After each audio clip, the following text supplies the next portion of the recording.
Hello, everyone, and welcome to another edition of Community Conversations with Community Social Justice ATL.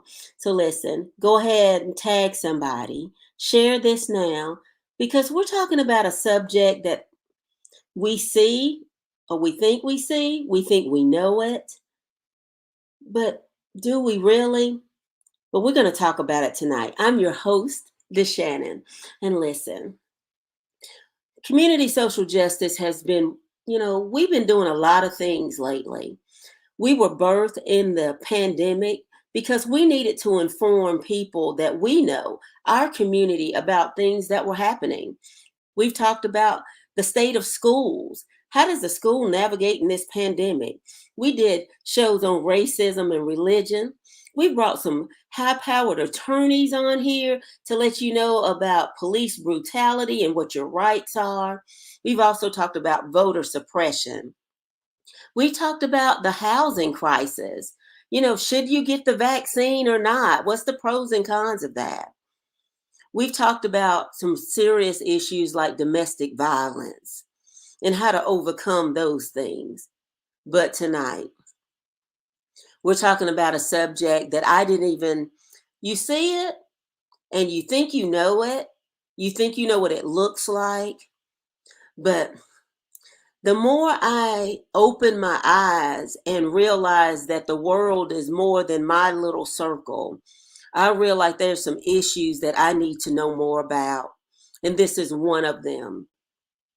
This is something that I'm going to say it because it's true, kind of turn your nose up at it. Like, because I didn't understand what this really meant. So y'all know me. Hey, listen, I'm going to be as authentic as I can be. I'm going to be organic as I can be. But we're talking about homelessness.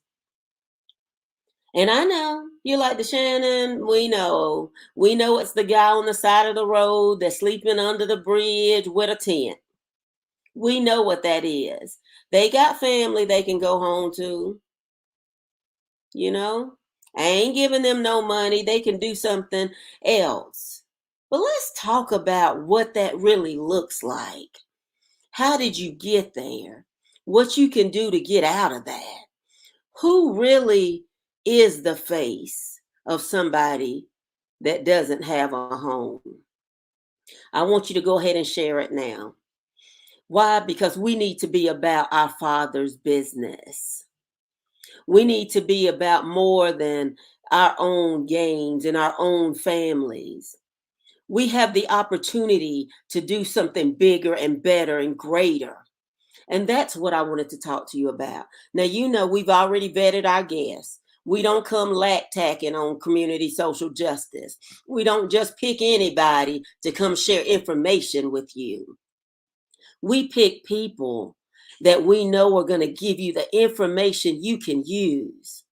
Again, we are Community Social Justice, ATL. We were birthed out of your local church, but realizing that it's bigger than church. This is something that all of us can get involved in. But tonight, I'm going to talk to you guys. I'm going to introduce you to two dynamic people that's going to talk to us about this subject, why it's important, what it means. So we're not going to sugarcoat it tonight. We're not going to pity pat with it. We're going to talk about it, get some answers. So go ahead, feel free to ask your questions in the comments. And if we get to them, we're going to try to answer them. So go ahead right now. Let somebody know that Community Social Justice is on. And I'm going to bring on my first guest. And I want you guys to help me welcome Kenisha Smith.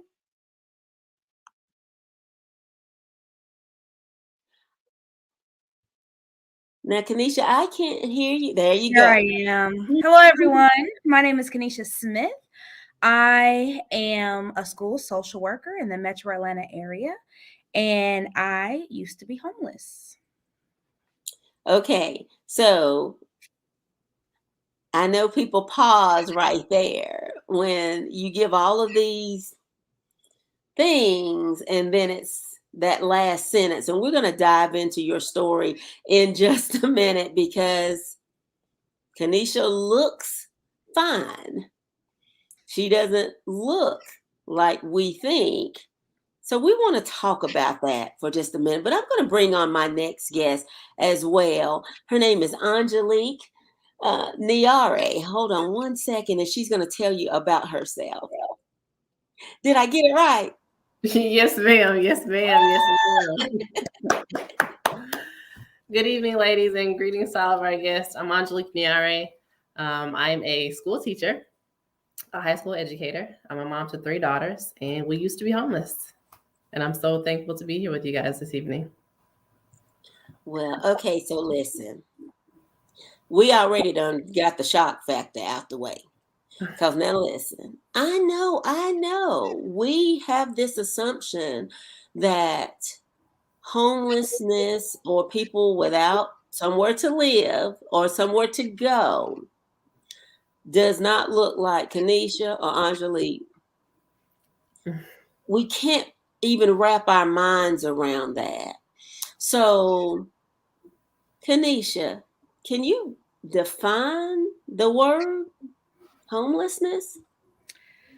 Well, homelessness takes a couple of different definitions. Homelessness, as you mentioned in the introduction, could look like a man or a woman under a bridge underpass, or someone as you stop your car outside of a store that's asking for money or food.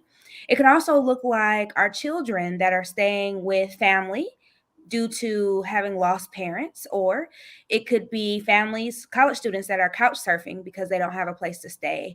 It could be families that are displaced and having to stay with family and friends that don't have a permanent residence of their own. So homelessness can take a couple of different definitions, but the ultimate definition of homelessness is an individual without a permanent residence. Okay, so what makes it permanent?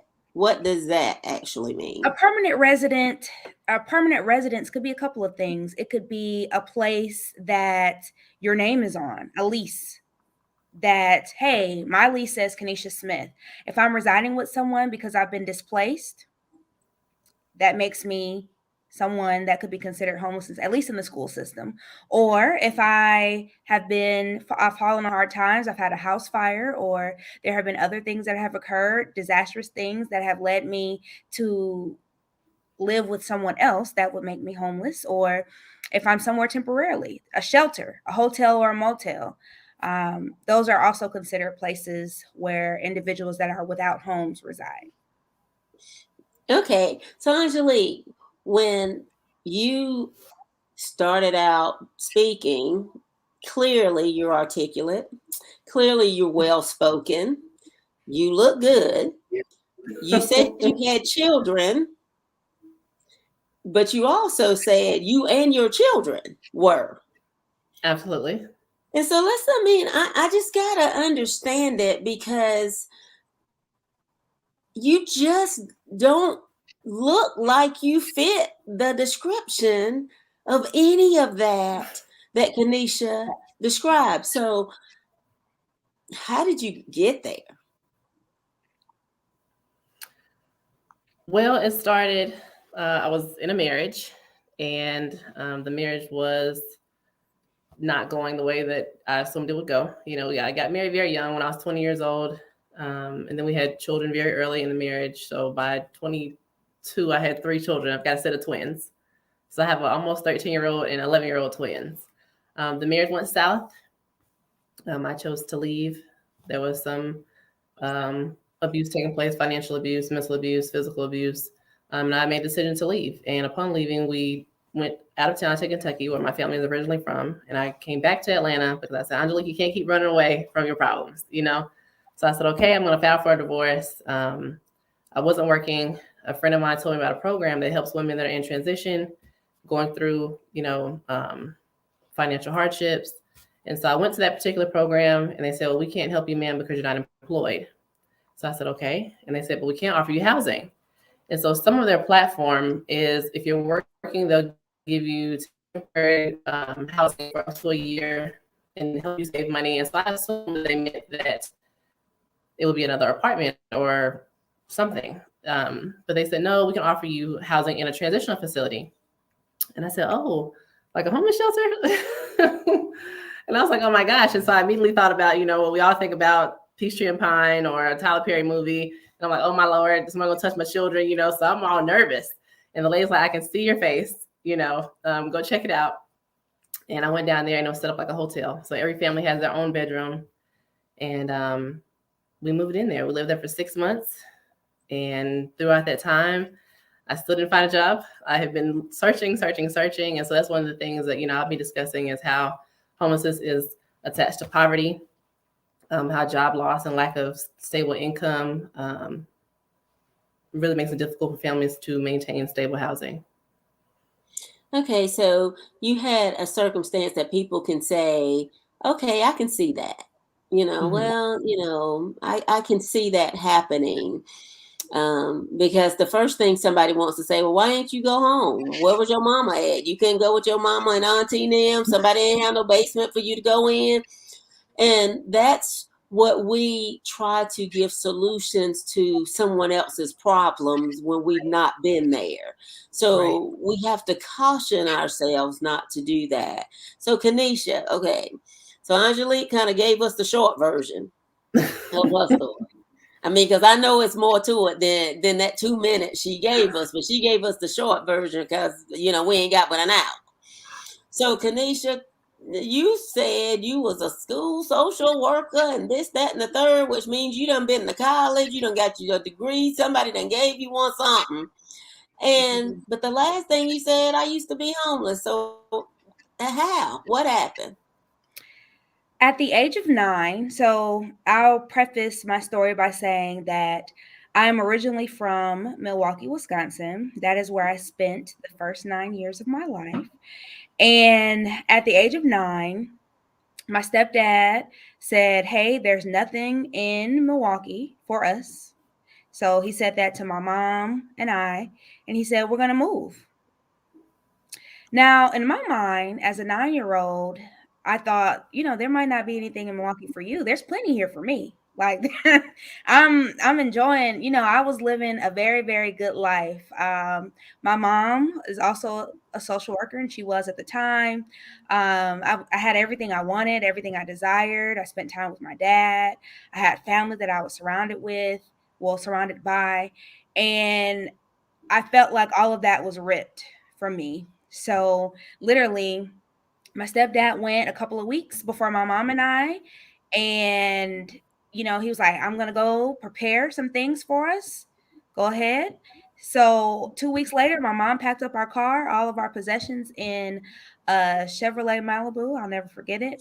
And we drove from Milwaukee to Atlanta. It is about a 12 to 14-hour drive, depending on Chicago traffic. And it was long.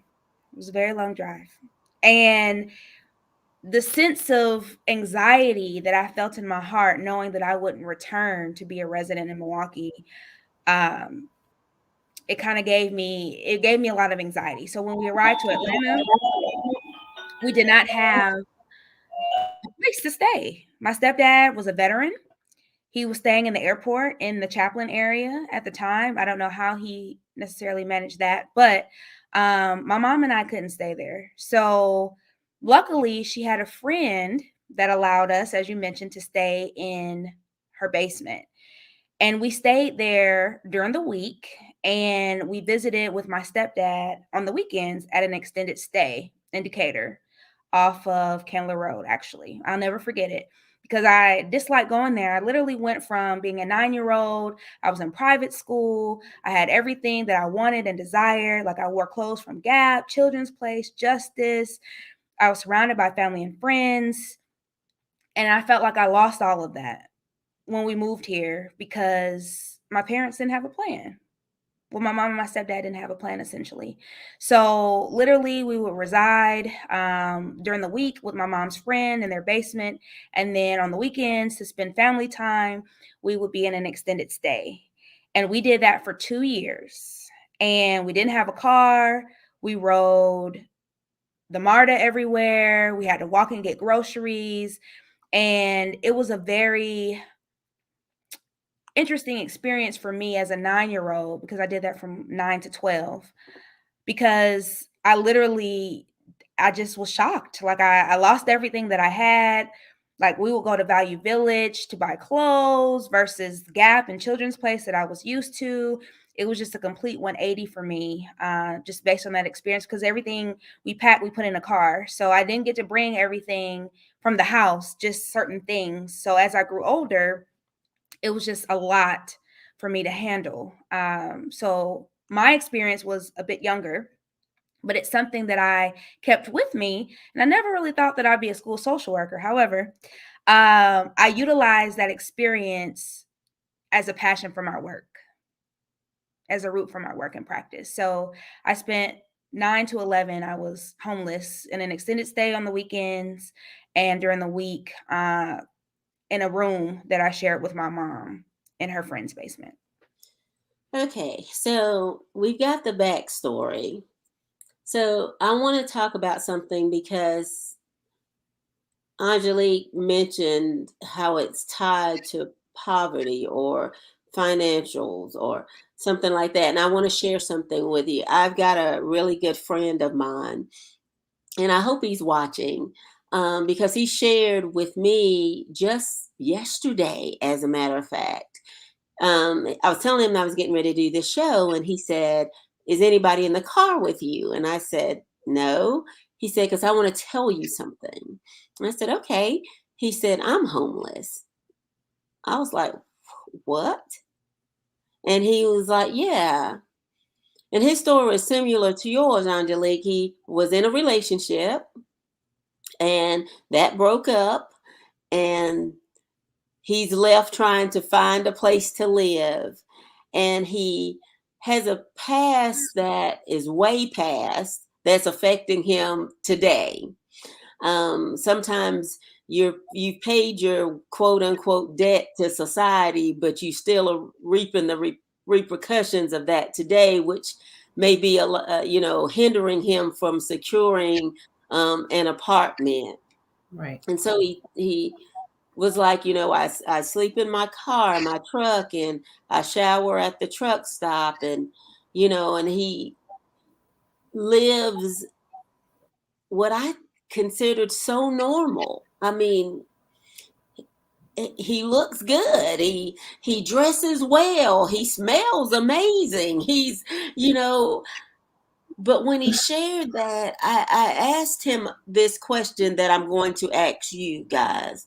How difficult is it to say the words, "I am" or "I was homeless"? I asked him that, but I want to know from you, when you heard that out loud, when you had to come to grips with your situation, how did that feel? I'm going to start with you, Angelique. When you got these babies Mm-hmm. and you done left for Joker that you should have probably been left. But can we talk about it? I mean, how did you feel? Like, am I worse off than if I had a stayed? Or how did that sound to you, saying that out loud for the first time? That's a really good question. I've actually never even thought about it.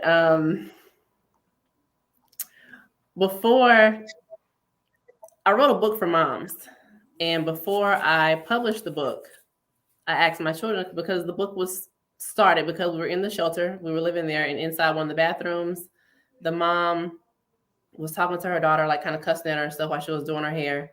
And then when I went to the bathroom stall, she kind of stopped talking. And that's what stemmed the name of my book is The Mommy Manners Handbook, a Practical Guide to Becoming a Well-Behaved Mom. And so it's not just enough for us to teach our children to be on their best behavior. We have to be on our best behavior with our children as well. And so in that moment, I said, "Wow, Angelique, how do you talk to your kids listening to that mom?" And I said, "Your mommy manners suck to your children." And so before I published that book, I had a conversation with my children because I was sharing parts of our journey in this book. And I said, I think that was the first time I really actually said we were homeless, because when we were in the facility, I never told my children that we were homeless. I just said, this is a place where mommies go when they need help with their babies. Because the place we lived in was only moms and children. It was a women and children's transitional facility. And so saying I'm homeless, because the story, I did leave out parts of the story. We were there for 6 months and I needed a job. I put a post on Facebook because my ex-husband got deported. Actually, he got sent back to Africa. And that all happened while we were in the shelter. My brother and sister-in-law, I had been reaching out to them, asking them for help. They're local here to Atlanta. They're the only family members in the country.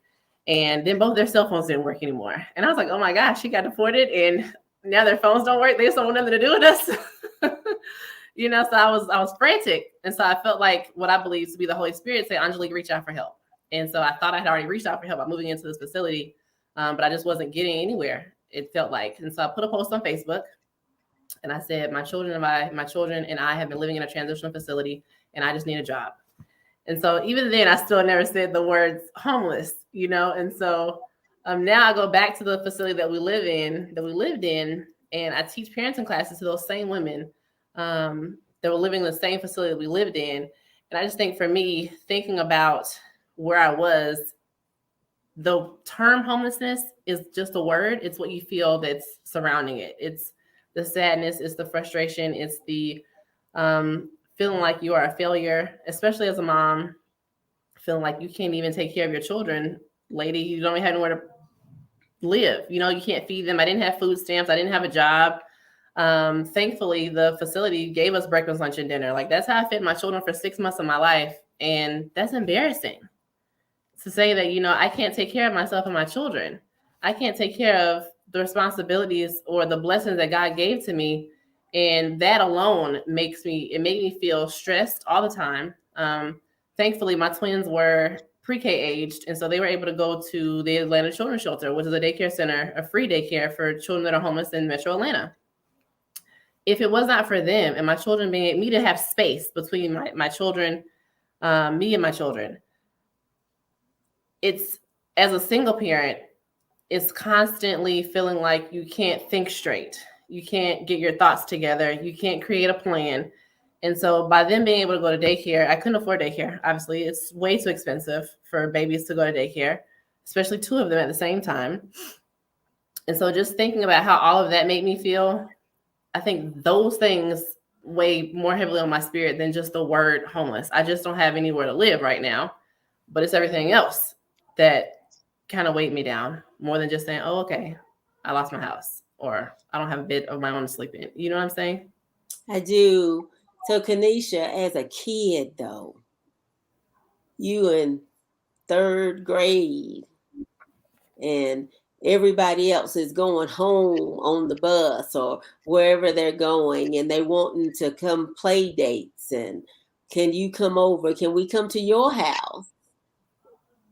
How did that, because you were aware that you didn't have a place to live, but at that age, did the stigma of it or the shame of it, did you understand any of that at that age? I honestly didn't. And I know that, when we talk about homelessness, we think a lot about, unless, of course, you're an educator and you work with children, we think a lot about adults. And we don't necessarily think about the impact of that trauma on children. And to be honest, I actually didn't realize that the label was homelessness until I began to be a school social worker, or until I graduated, rather, with my master's degree.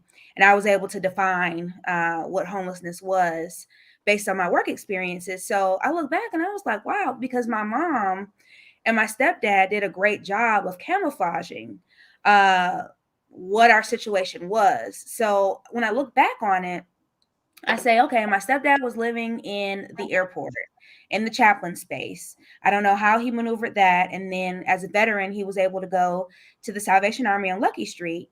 And then I remember, visiting, and then I remember the extended stay. And I don't know how they made it seem, but at that time, I know we were doing a lot of traveling, but I didn't realize that we were homeless. So My mom kept me in a capsule, I like to say, because the friends that I had were my mom's friends. I mean, her children. So I didn't have a lot of friends at school. No one was really trying to hang out. She kind of put me in a little capsule so that I didn't really realize that we were homeless. And it wasn't until I grew older that I realized, hey, we were homeless. I was doubled up, or I was, hotels, motels on the weekend. And I was just too busy dealing with the shock of the adjustment of going from having everything to having nothing, to having to walk down, Candler Road, where the Kroger used to be behind the Burger King, to get groceries, and having to walk back and thinking, hey, my friends from school, or the people I thought were my friends or people that I knew, were going to see me walking, and we're going to know that we didn't have a car. And, I'm wearing these clothes. I used to get teased a little bit as I grew older, and wasn't able to fit my clothes anymore and had to get new clothes from Value Village. I used to get teased. I was preppy. My mom's like, tell them you're from Wisconsin, we're preppy there. We wear turtlenecks there. This is Atlanta. People aren't wearing a lot of turtlenecks and things like that, So I didn't really realize that to be in a stigma at that time, but I do know the pain and the trauma that I felt from just being in and out of an extended stay, and I'm in someone else's home, essentially, in their basement, and I'm sharing that with my mom. Like, I don't have my own room. Like, we're sleeping in the same space. We don't have a lot of items. So I had to learn how to process that and cope with that reality of, hey, my life is very different. We don't have family here. We just have this one friend, and I'm literally in an extended stay eating chicken on the weekends. And it was more of a culture shock and a trauma for me. But that trauma was what I used as a building block to go to school, because I never wanted to be a social worker, honestly. I wanted to be a psychologist. But that passion comes from my own trauma to help students that I know are in the same situations that I was in. Okay, if you're just joining us tonight, I want you to tag somebody, because we're talking about something that's we see but we don't see.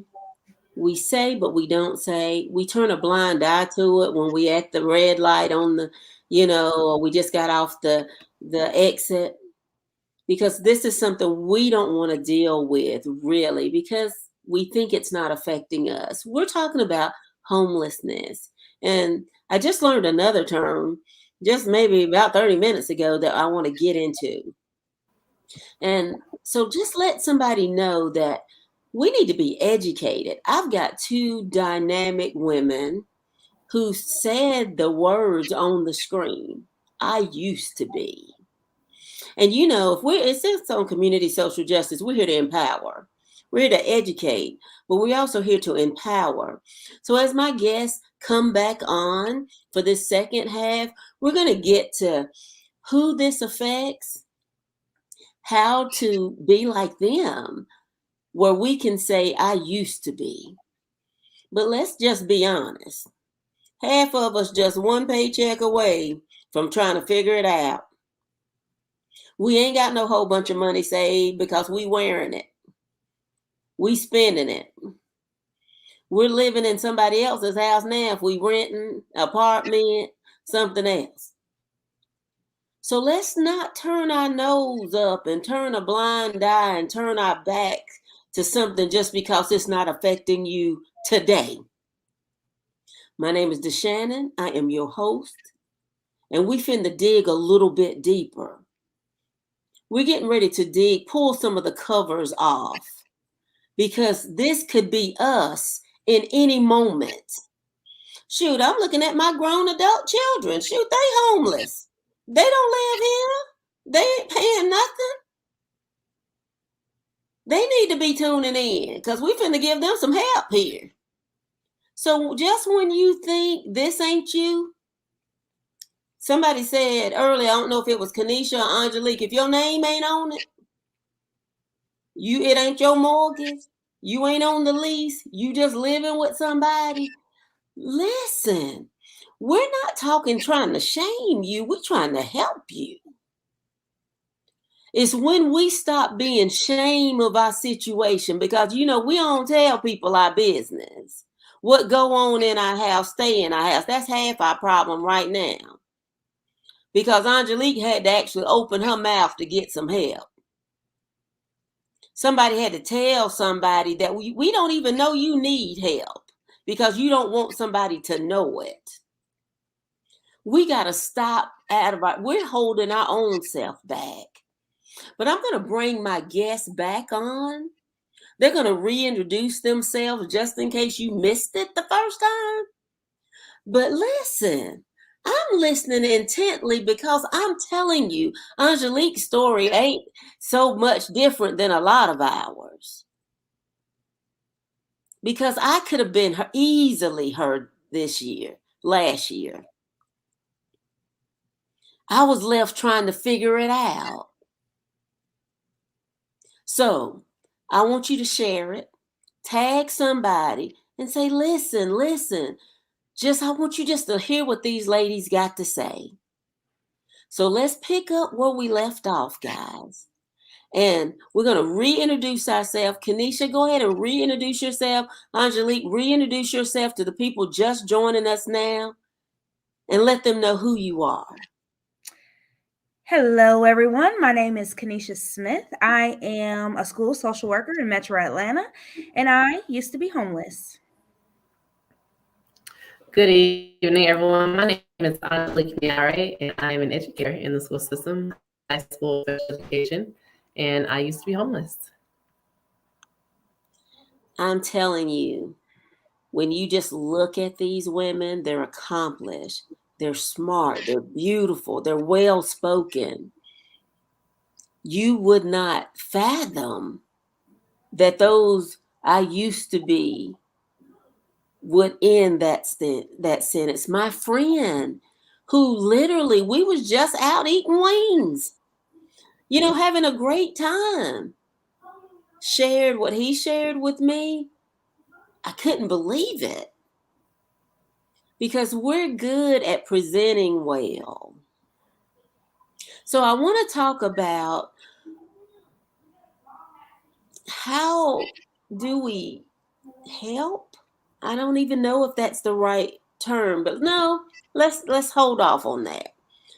I just learned a new term called unhoused. Unhoused versus homelessness. Can we talk about unhoused a little bit? Kenisha, is that your thing?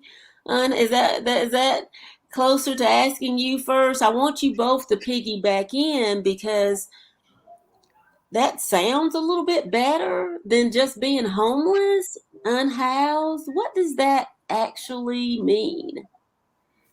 Go ahead, Kenisha. I'll start. Unhoused can be a multitude of things. It could be unsheltered. In the school system, that's a term that we use. That means that you are living out of your vehicle. You're living out of a car. You're living in a public place. It could be living under a bridge. It could be living outside of a store. Unhoused can be, for me, it's individuals, or based on my experience, it's individuals that do not have a physical location. Like, they're doing their daily activities in public spaces, like they're urinating or they're eating, or they literally don't have a physical place to go to, versus others that may not have a home, that are in shelters, that are in hotels or motels, or that are residing with family or friends. So there's a difference between some that are just unhoused and others that may not have a home or are without a home, but still have a physical place to lay their head at night. Okay, that makes total sense to me. That makes perfect sense. So I think unless Angelique, you've got something to add, I wanted to jump into what you started talking about, the difficulties of changing your situation when you might not even have a job. So how hard is it to not have a residence and try to get a job so you can get a residence, and that whole cycle thing? Talk to us about that, Angelique. What was that like? And you said you like posted something on Facebook. Now I'm telling you, Facebook will come through for you sometimes. But I just wanted to know, you're a mom, you're living in transitional housing, which doesn't sound that good either to say. But I mean, that doesn't, I don't know what's worse to say. Well, where do you live? Uh, you know, and you're trying to find a job because you know that's the key. If I get some money, I can just do a little bit better. So talk to me Right. about that. It's so funny that you asked the question of where do you live? A lot of me and the ladies and the children, we used to call it the place. So I always thought that if I ever wrote my final journey book, I'm praying the Lord drops a house out the sky, okay, in the next couple months that I can own for me and these children. But we used to call it the place. And so I think that's what the title of my book is going to be, is The Place. But trying to secure housing and employment at the same time is beyond stressful. It is honestly trying to figure out which one is more important.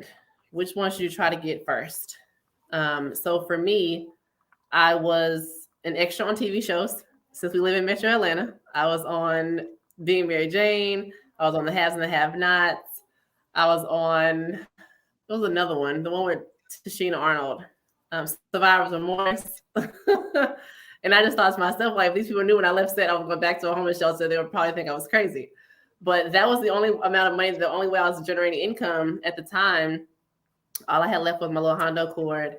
And that's how I paid my car note, was to go be an extra on TV shows. And then I finally got a job in Atlanta. And I was so nervous because I grew up in Metro Atlanta. I went to high school. I mean, I went to all of my schooling here, but I went to North Atlanta. We would go down to Underground, ride the train, all that good stuff. I'm like, man, what if I see somebody here and just grab lunch for something? I'll work downtown. It was embarrassment after embarrassment every single day. And then finally I got offered a position. I was working for a temp agency, and they said, go work at a hotel. And myself and another mom were the only two people in the facility that owned vehicles. So we were the only people who could really go get jobs further away than just where MARTA could take you, But through all of that, I went to interview after interview. Atlanta Children's Shelter, they would drop you off to interviews and try to set you up. They had people coming in doing job training. And so those are the strategies that I think that people are lacking, because they don't have the skills. They don't have transferable skills that they can use in multiple jobs. And so I know that is one of the things that with the facilities that I work with, I highly encourage that they teach the ladies, because when we go in there to teach the classes to them, I was the only person in the shelter when I lived there that had a college degree. I was the only person. The lady who lived next door to me, she came straight out of a penitentiary. She was in the penitentiary for 12 years. Her mom had been taking care of her children. Her mom passed away. She didn't know how to drive. She didn't know how to do anything. She didn't know how to take care of her kids. And so much happened during that time period. I'll throw one last little story in there. Myself and the other mom, we were driving from, my daughter was still going to school in Clayton, because that's where she went to school. But we were living in the shelter. It was downtown. I was rushing, trying to get from the Atlanta Children's Shelter. You had to get your kids there by 8. She had to be back to school by 8:30.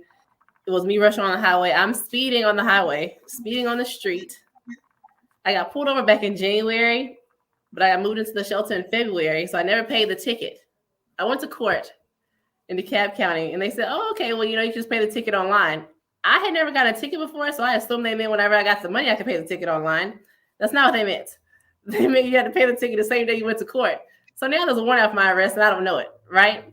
So now I'm speeding, trying to get my daughter to school. So you guys know what happened, right? They took me to jail, okay? And I'm just there like, Angelique, and it was at that point, I was like, this is not your life. Like, I don't know whose life this is, but this is not your life, Like, you got to figure something out. Something is not right here. And so to get back on topic, I know that looking for a job, one of the primary things that I recognized for myself in securing employment, I ended up getting my job through a high school math teacher who responded to my post on Facebook. She said, I have a job in special ed. It's yours if you want it. And so I went into that job. I knew what the salary was starting out. I was a parapro in special education. From then on, I took every certification exam. I went and got my master's degree to become a certified educator in multiple contents, because I knew that, hey, I still have school-age children. Being an educator, yes, I love doing it, but also works very well for my life being a single parent.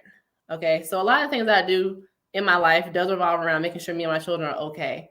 And so just the best that I can encourage someone to do is to figure out what it is that you enjoy doing, what is a talent of yours. And so the teaching thing, I have worked in daycare centers for many years. And so honestly, it kind of felt like maybe that's what I was supposed to do anyway. I got my bachelor's degree in sociology and criminal justice. I worked at a transitional school in New Orleans, Louisiana. Those children were overage and had behavior referrals, and that's why they're at that school. And I said, well, I was there, and I knew then that I couldn't go into juvenile delinquency. I said, okay, maybe you should go into education, because maybe you can help them on that side before they go into delinquency. Lo and behold, I get into the shelter. One of the young men, he has to make a book to go from 5th grade to 6th grade. His mom is pregnant with her 5th child. She's gone to the hospital in labor. So now all the other moms are coming together to watch her, him, and the other 4 children that she left in the shelter. Everybody comes together. They have to create a book project to graduate. I'm in there, know how to read and write. I'm helping them write their table of contents. And in that moment, that's when I was like, this is what a village looks like. This is what a family looks like when you don't have anyone else. There are other people around you to help you get through a situation. And so for me, I'm just going to say it was grace. It was favor. I don't think it was luck. I don't think it was happenstance that I put a post on Facebook. Of course, everybody mama came, like you said, sending me messages like, oh my God, why would you do something like that? Why do you have your children in the shelter? It didn't matter to me, because I said, at the end of the day, me and these children had to be taken care of. It's my responsibility. And whatever I need to do to get that done, that's what I'll do. And so I encourage anyone out there that is still looking for work, that is still looking for a job, is still in a season of lack, to, 1, reach out for help, 2, recognize that you have a talent within you and figure out how to use that talent. I love it. I love all of that. I had told you guys that my friend just told me yesterday that he was homeless, and because he had a record, he think, people were not wanting to trust him, even though that's been a long, long time ago. And he was saying that, I don't have friends and family to go to, and the people that I trusted may not have I've not been trustworthy. And so, we're having this conversation, and he said something much like what you were saying, Angelique. He was like, it just doesn't define who I am. It's just where I am right now. And he said something that I thought was, it just struck me. He said, I've been lower than this. So if this isn't even that bad. And so, Kenisha, you're in the school system now. You're at the schools, and I'm sure you've had the opportunity to kind of look and see and hear other people stories that's so similar to yours, or that they're 9 and 10 and 12 and 15. And because people tend not to look at the kids, they look at the adults and not really sure how the children are affected. So share some of your firsthand experience, or even yours still, because your situation, you was telling your 9-year-old story as if it was yesterday. And because those kind of things you can't just forget. We do a lot of smiling, and we do a lot of literally masking that type of pain. So talk to us about people that's not adults.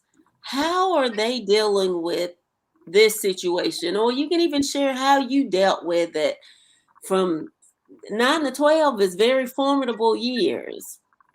I was being bullied at 9, 10, 11, and 12. And so talk to us about little people that may be homeless.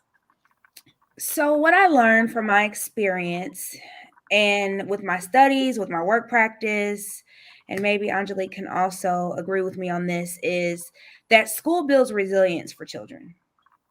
It is a place of resilience, whether that's elementary, middle, or high school. I connected with my school counselor, and she's actually the superintendent now of Atlanta Public Schools, Dr. Herring. She was my counselor in middle school, and I was having such a hard time with my transition. I was in her office like every day. And she never made me feel like I was a burden. She was always comforting. She was always helpful. She showed me how to get into my locker, the little basic things. And from there, one person, it just took literally one person in that school setting to make me open up to being more comfortable with others. So when I say school is a place of like literally, I had a mentor that same year. So she was like, "Hey," my counselor said, "Hey, let me connect you to a mentor, someone that you can talk to in addition to myself, that's on your hallway as a seventh grader." And she connected me to Miss Butler, my seventh grade mentor. I'll never forget it. So from there, I was able to branch out a little bit more. And that helped me kind of overcome or cope rather with my experiences. And within my work practice, that's why I'm the school social worker that I am. So I work in the K through 12 environment. I never know what students are experiencing when they leave our building. They spend more time at school for the most part, Monday through Friday, than they do at home. So my goal is to make sure that I am approachable, I am accessible, and I am a light in my environment. So no matter what type of day I'm having, what I have going on personally, I go into work, I greet my students, good morning, I'm in the hallways, I'm walking. I work in a high school, so I'm always smiling. They either think I'm blending in with them or they're like, who is that? But I'm always trying to be a resource because I know that as a child experiencing that traumatic experience, I needed someone to help me build that resilience. And for me, it was the school setting. And of course, church helped as well. We found a church home. And although we had to do quite a bit to get there based on, walking, MARTA, bus, train, um, we were able to find, family and additional resources within the church setting. And my mom was able to connect with some friends, and they were able to pick me up sometimes, take me to school. I was able to get into some sports. I played basketball for Green Pastures. So it took just one interaction, though, to get me to open up a little bit more because all I had was my mom and my stepdad. But I went to school and someone befriended me, my school counselor, and that helped me open up to others and befriend others and kind of overcome and cope with the trauma that I was experiencing internally and externally. So with that practice, that's what essentially breeds my practice as a school social worker. And it's more than just, trauma with living situations and environments, but I know that, our students, even now in the pandemic, with the housing and everything that's going on, I try to be a resource because it just takes one person, just one. Okay, I love that. There was a comment, the power of connections and the power of, but you've got to say something. People don't know until you say something. And both of you guys, mentioned your faith indirectly and how that has helped, or you connected with a local church, or somebody was praying for a whole house. I ain't mad at you, Angelique. Hey, if he can do it for you, he can do it for me. Listen. So listen. Hey, now we can affirm some stuff on here because you get what you say. Let us touch and agree. All it takes is what, 2 or 3 are gathered together. Amen. Don't start me preaching. I ain't got to preach to Sunday, so we're gonna keep on with this segment. But when we're talking about the church, and I want to touch on this because we're about to run out of time. We've got to do a part 2, and I want to do it both with you back because I want to dive into this a little bit more. Do you think the church is doing enough? We got all kinds of other programs. Or do you think the church is not aware that there are people in that congregation that may not be where they think they are? Because y'all know, Black folks, we can present well. We look good no matter what, because that's what we were raised to do. But do you think our faith-based communities are doing enough, or scratch that, because half of them ain't hitting on nothing? Do you think there's enough resources out there to help the women and children or the kids? But Angelique, you said something that it was a shelter for just women and children. What if you was married? Where y'all gonna go? So that The is system set up to bust up the family. He can't stay with you. Yeah, unfortunately, that is the way the system is created. Essentially, in Metro Atlanta, I know for certain, if you have a 13-year-old son or older, you're separated from that child. The mom, daughters, they can all go to the one facility, but if you have a teenage son, then that unfortunately has to go to a male facility on his own, and that's another fear for that parent all in of itself. That's a fear for that child. Not even to say anything could happen to him in that setting. Wait a minute, how old is that son? How old is that son when he separated? 13. My God. Yeah. So you don't want to send your 13-year-old son off to no male shelter by himself? And so when people find out information like that, that is what prolongs someone's journey of homelessness. If they know they don't want to be separated from their child, that may lead them to, because even for me, for example, at odds with my husband as I was at the time, I said, hey, at this point in my life, I can't fully take care of these children the way they need to be taken care of. Can you take them? Take these children so I can get myself together. But he wasn't in a position to do that at the time. So that was that. But neither here nor there. I know that when it comes to the church, I was a member of a church then and still am. During my entire summer of being homeless, I was still a member of the church, very heavily involved in the social justice ministry, very heavily involved in the praise dance ministry. Not one woman on the praise dance ministry knew that me and my children left practice, went back to a shelter. My pastor, he knew. I told him. But I also think because I was so engulfed in the ministry, the social justice ministry helped me and my children. They would pray for me during our meetings. They would, ask for covering for me wherever we are, for protection. They would ask that the Lord give me a job, a well-endowed job to take care of myself and my children.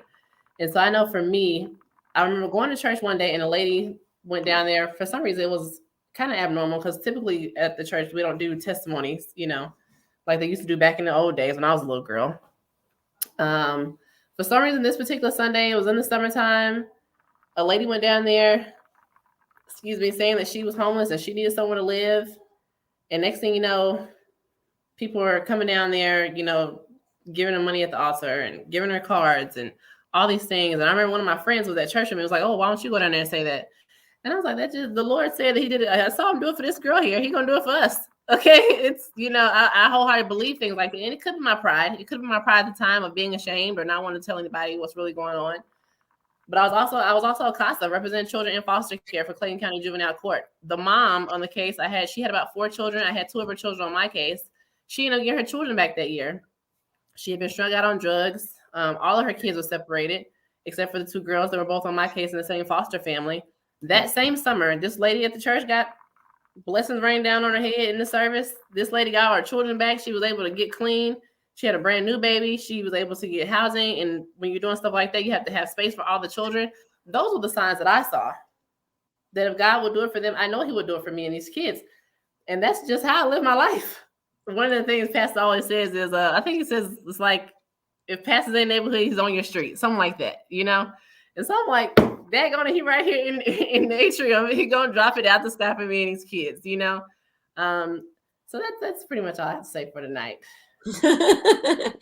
Okay, Kenisha, you can jump in anywhere you want to. Talk about resources. Talk about what can somebody do that's homeless now. Maybe they're in your school system and you still don't know. I don't know. I know we ain't got enough time. We're going to do a part 2. We're going to bring back Dr. Lisa Herring, who's a friend of community social justice. She's a friend of definitely an amazing family member of House of Hope Atlanta. We're going to bring her back with you guys on part 2.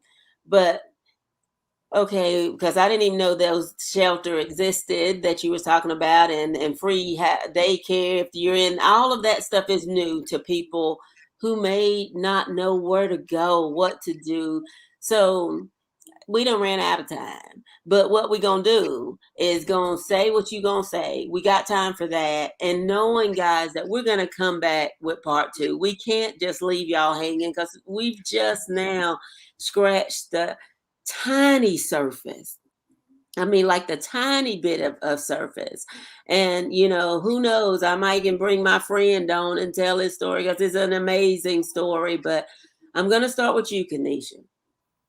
Give them 2-3 minutes of whatever your heart wants to say. Angelique, you're going to follow up with that. And then we're going to get Pastor Mel to try to figure out when we coming back, because we need to continue this conversation. So I don't know what y'all do on y'all Friday nights, but y'all owe me a Friday that we can continue this. See, I be smiling and everything, y'all. And I done got the names, I pronounced them right and everything. Y'all owe me a Friday that we can keep talking about this. But Kenisha, go ahead and just talk to them. Tell them whatever it is that they need to know so that we can leave on a note of knowing that we're going to come back. Absolutely. Homelessness, of course, is my passion. I am a doctorate student. My dissertation focuses on homelessness.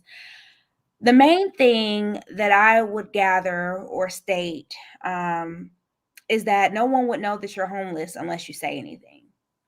And it's not a big broadcast. Like, even when I posted this flyer on my social media, I had quite a few people hop in my inbox and were like, wait, you used to be homeless? I would love to hear your story. Hey. And I'm like, hey, log on Friday so you can hear the story. But my encouragement would be to find one person, because that was my story. I found one person that helped open my door as it related to homelessness. I was homeless. It wasn't something I knew I was at the time. I was struggling. I was going through transition. The one person, and similar to Angelique's story as well, one person offered her that job that opened the door. So it can be one person, but you have to be willing to overcome maybe pride, disdain for self, lack of forgiveness, embarrassment, shame, doubt, to reach out to one person that you feel comfortable with, whether it be a friend, a family member, an individual that you may not even know. It may be someone that you may meet in a shelter or a hotel motel that you just would like to, because you never know what resource someone else has to offer you. And I know that as homelessness is increasingly, as we're attempting to address homelessness more resources are becoming available. There are some that are being taken away, but there are some that are becoming more available. For instance, Georgia State has a whole hub of resources for homeless students. And I only know that because I'm a Georgia State alum and I try to remain connected. But when I was there 7+ years ago, I didn't know. So there are resources that can help you get your birth certificate. There are resources that can help you get your social security card, prepare you for job, workforce, and development, and vocational training and things of that nature. So it takes just a certain level. And I saw the comment about vulnerability and transparency with at least just one person that can help connect you to kind of bridge the gap. Awesome. Angelique, what do you got to say? My final note would be for every single person that is on this call, on this video, you reach out and help someone. I know Kenisha is saying that we all need someone that we can speak to, but I also know every single person I invite on here got something they can do to help everybody out here on these streets. Okay, so every single person on here, if there's a company that you have, if there's a way that you can serve, one of my best friends on here, she's in real estate. I have women that are looking for places. I would call her sometimes like, girl, one of them houses ready. Somebody need housing today. Before she's at the bus stop, Okay, and she's like, Angelique, get off my phone. But but I just want to encourage every person on here that if you can help, please help. Awesome. I mean, I don't know. I'm just now, if DeShannon is speechless, y'all done really done something, because I can talk all day, every day. But this is something that, I mean, I'm part of community social justice. I do this all the time. But it was only when my friend was talking about it yesterday, then I realized I'm not doing enough. I know a lot, everybody knows somebody, and that knows somebody else that can help somebody. And so I'm charging my community social justice family to be that resource for somebody, because it could be you. And have you done enough for somebody to want to do something for you?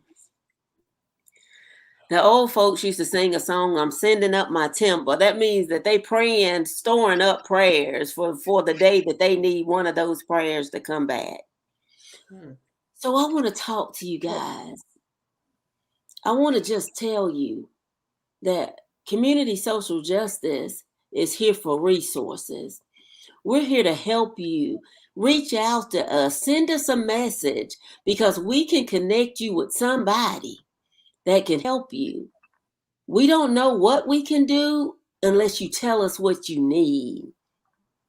So they said, it's a little bit of pride, and you don't really want nobody to know. Forget pride. Sometimes, guys, pride is not helpful. We're trying to get you a place to live. And then when you get you a place to live, we can keep going and keep going and keep going, so that you can say, I used to be. Because we all used to be something.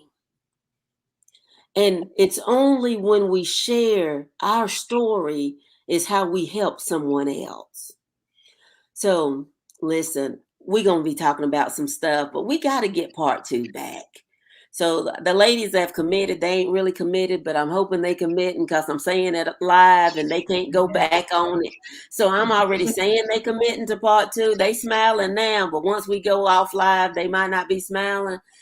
But listen, we're going to be talking about a prescription for healing in a pandemic, healing emotionally, physically, spiritually, financially. Because we might not want to admit it, but this pandemic done whooped all our butts. We all need the prescription. And if truth be told, we all need a little bit of therapy too. But we're going to talk about this kind of stuff so we can help you. Tonight has been amazing. I want to thank my guests. I want to thank them for sharing their story, because it takes courage to allow people into your personal space when we are so guarded as a people. But my name is DeShannon. We are way over our time, but I think it was necessary for you to hear from people that don't look like it, don't seem like it. We say, I've been through the fire and I don't even smell like smoke. That's what my guests are tonight. So this has been Community Social Justice, ATL. Join us every other Friday, 7 p.m. Keep watching for flyers. Go ahead and like our page so you'll be notified when we're doing stuff. But we're here to help you, help your community, and continue to have community conversations. I'm just going to ask my guests to hang out with me for just a little bit. And until next time, guys, just be good to people, and God will always be good to you. So until next time, good night.